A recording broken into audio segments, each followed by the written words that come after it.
Hey guys, happy holidays, and thank you for joining me on this ride as we officially announce our interview series, and the name is Currently.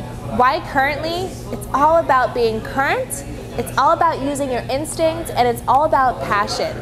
And I'm so excited because we're bringing together the best locals in South Florida. And today specifically, we're here for the last interview of the year with Joshua Miller, CEO of CNI Studios and Nextdoor.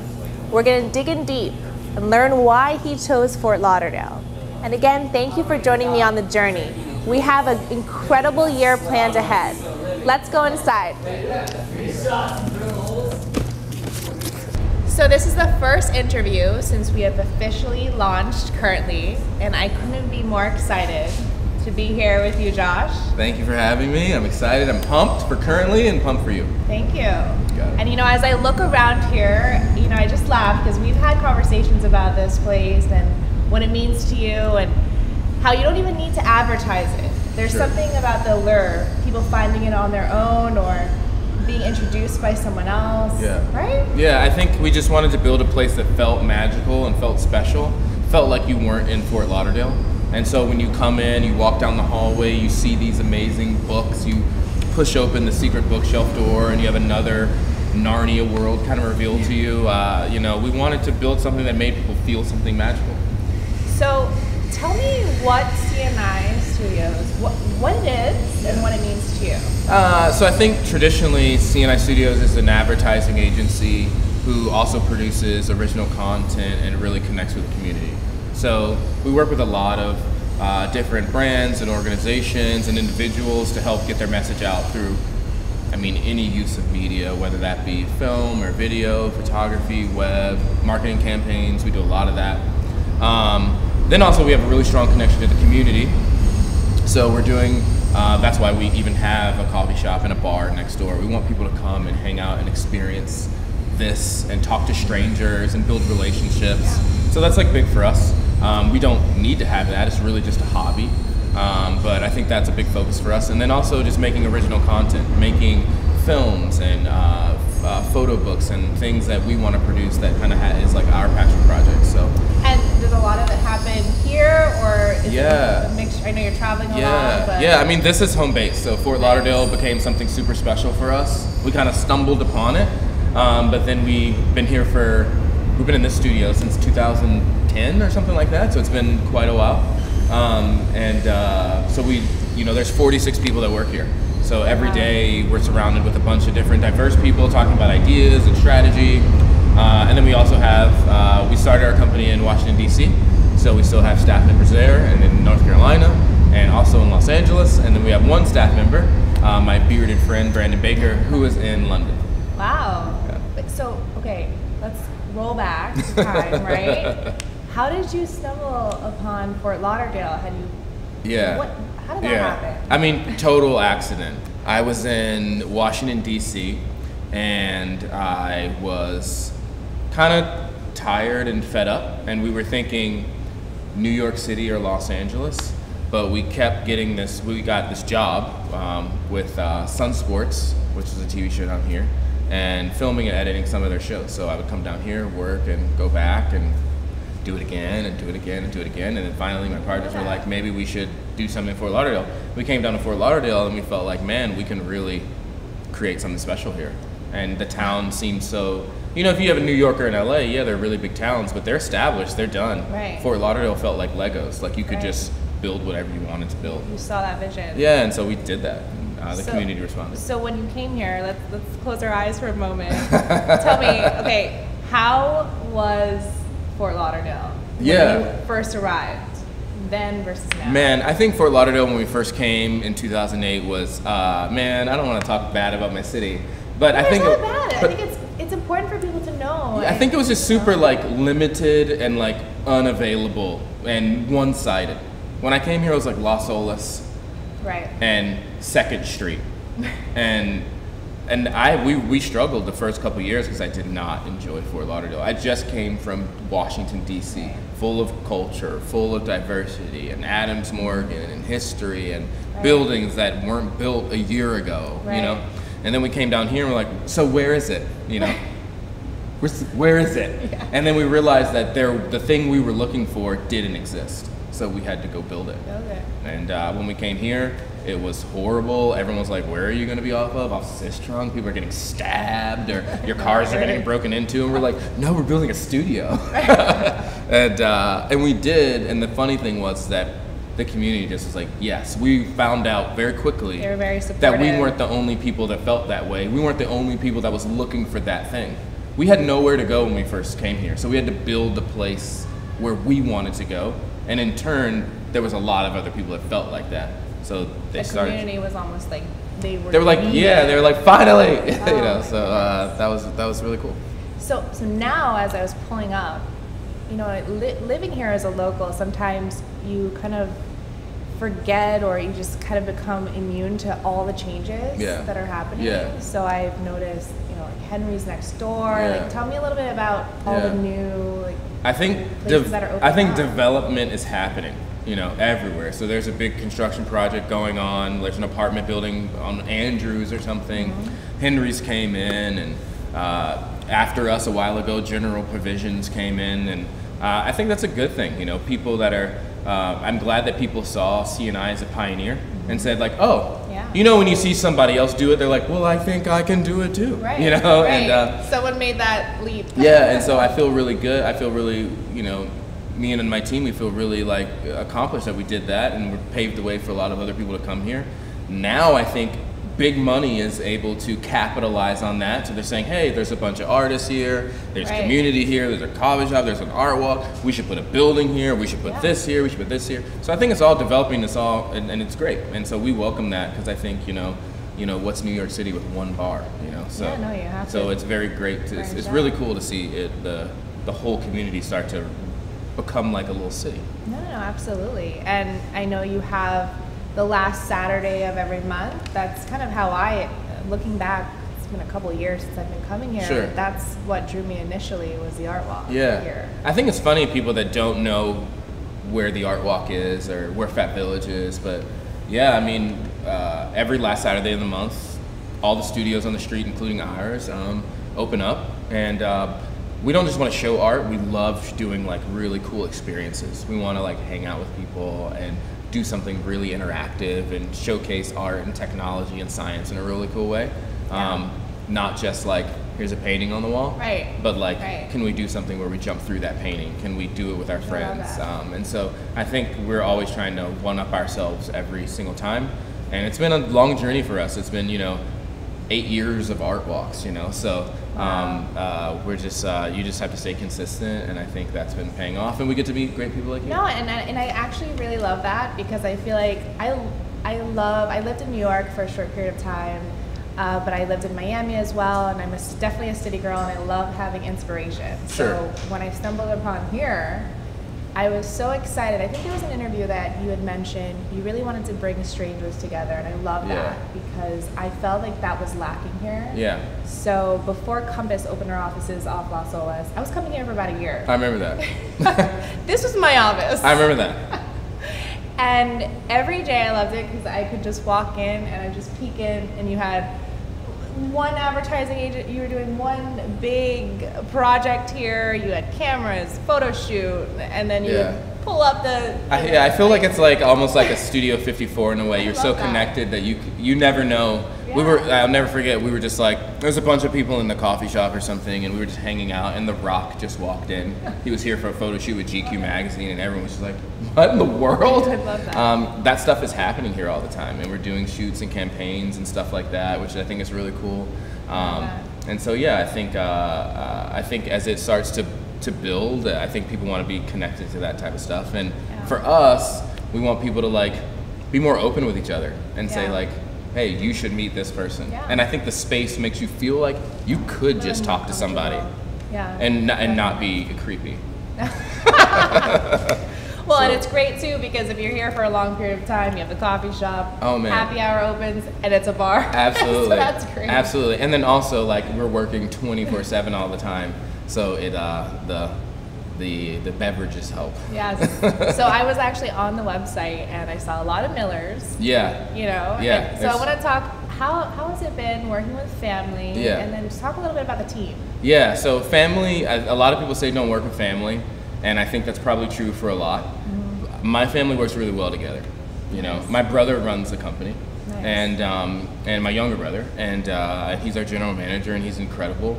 And we have our parents just kind of raised us with this, like, we don't have that brotherly, like, arguing or fighting thing. We're just like, I just love that kid. We celebrate each other. Love it. And so, like, our relationship's super open, and when we wanted a general manager, I couldn't think of anybody that'd be better than him.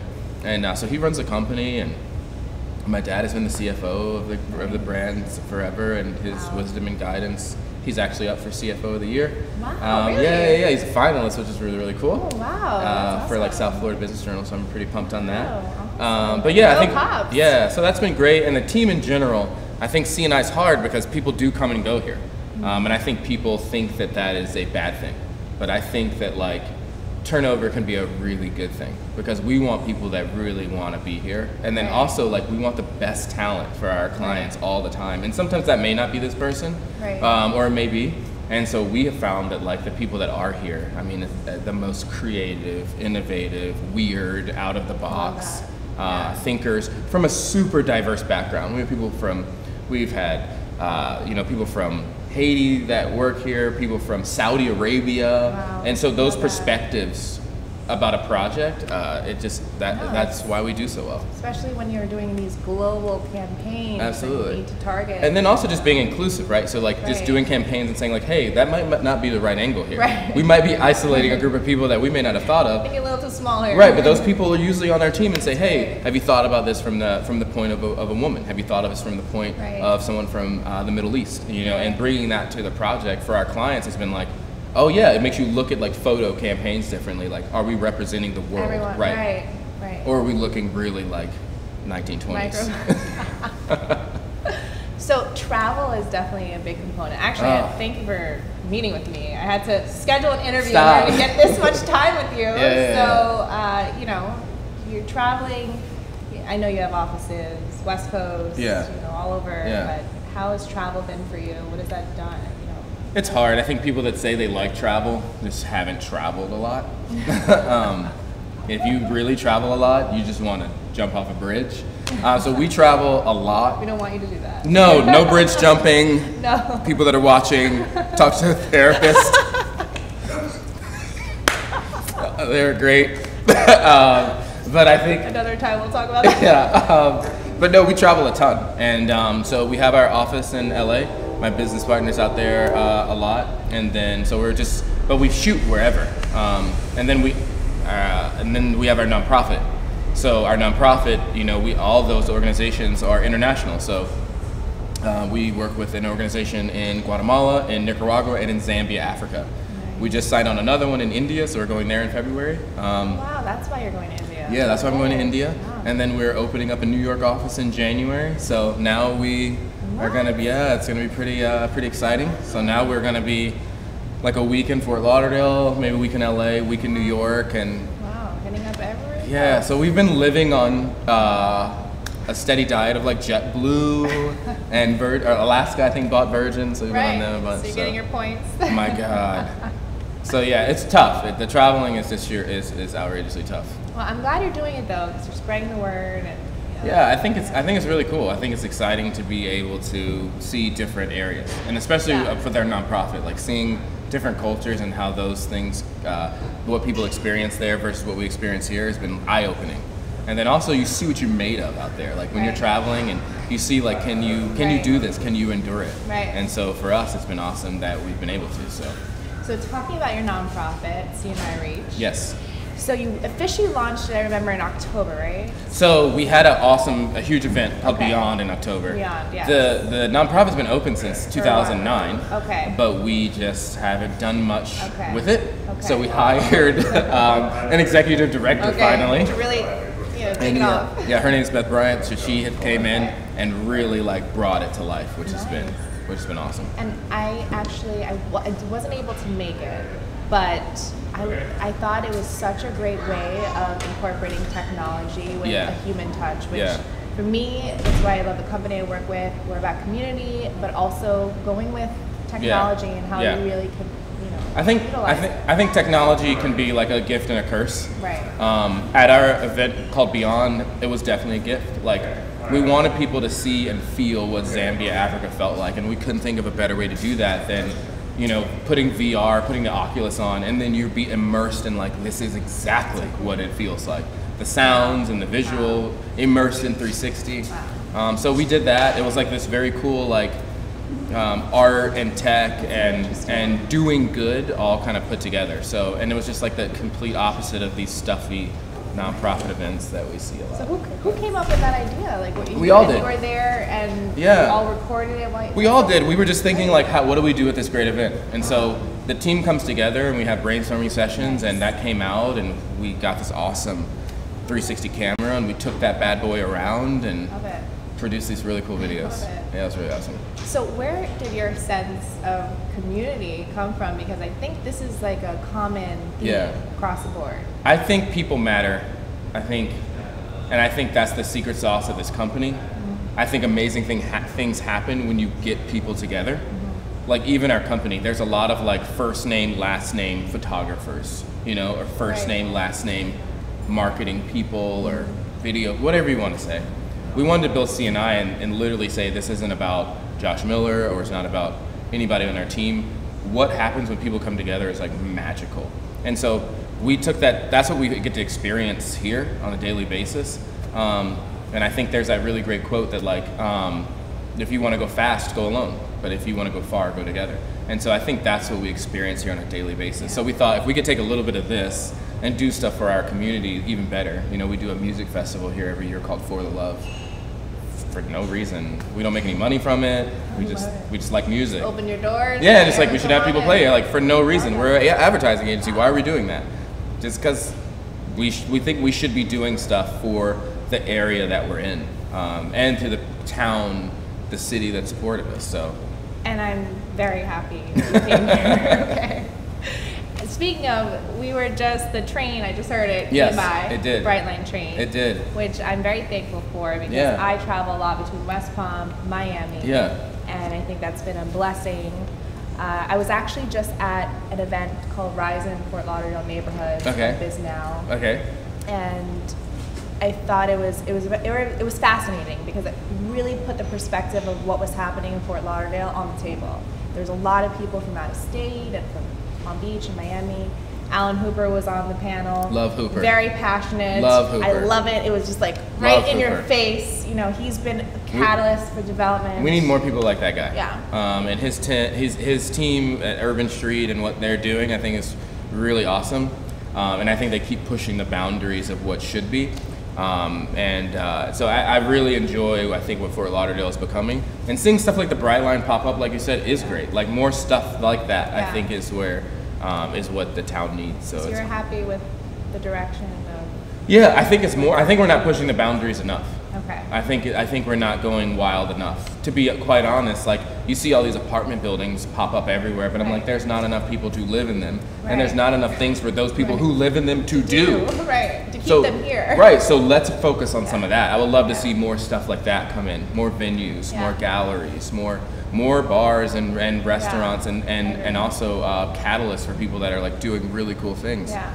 And I think and you can go wild with it, you know, and that's what we see in LA all the time, because we see just the most ridiculous things over there.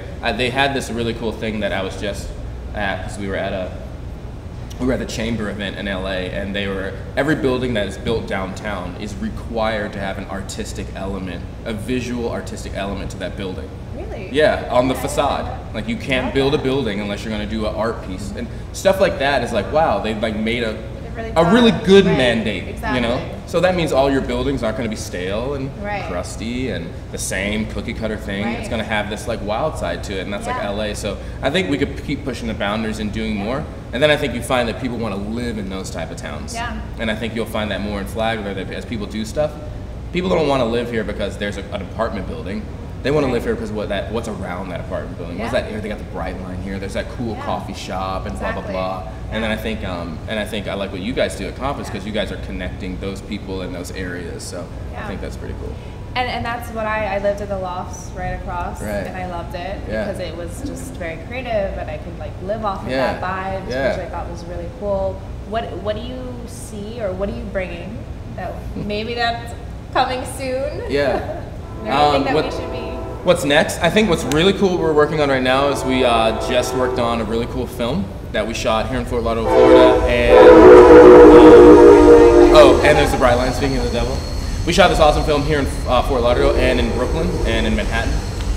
And so we're actually releasing that film on Christmas Eve, so I think that's one of the coolest things that we're doing right now. So we're really pumped on that. How can we watch it? It's gonna you just showed a sneak peek of it. We did. We had a showing here. It was packed, hundreds of people, standing ovation. It's a really powerful film, so I'm really excited about it. But it's gonna be on Amazon on Christmas Eve. So everyone in the world has Amazon. So open that bad boy up and watch it. Awesome. So yeah, that's new for us, and then also just keep us in mind as we venture to New York. I think that'll be the next big step for us. That'd be great, because I mean now, with everything going on, most of the clients I work with, they're in the Northeast. So yeah. There's something strange about Fort Lauderdale and New York. People from New York go to Fort Lauderdale, people from Fort Lauderdale go, I don't know. So. And I think it's really, really great. I'm so excited about that. I love New York, and I was with a couple yesterday, and they're just discovering it and seeing their eyes. They're like, oh wow, this is actually hip, young. There's the things to do. I'm like, you have no idea. Yeah, real big old city.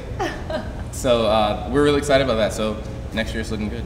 So when you're not working and bringing the whole community together, sure. Tell me what a perfect weekend would be for you. Okay, this is gonna sound really bad, but I'm gonna be straight up honest. I love honest. Okay. Perfect weekend to me is nobody's around. I'm inside of my house and I never leave. Okay. I've got my laptop. Okay. I'm watching episodes of Seinfeld. Seinfeld, all right. And that's it. Okay. The sun rises. Some presents. I walk around, I go to the bathroom. I type some things. Back to the basics. I go to sleep. I don't see anybody. I don't do anything. I'm always doing stuff, so my dream is to not do anything. I doubt that's going to be the case with you. Yeah, that's true. I talk about it all the time, like, I just wish I could go to a beach and hang out, but I'd be the type of person that would start something on that beach and then do something and then whatever. So, that's me.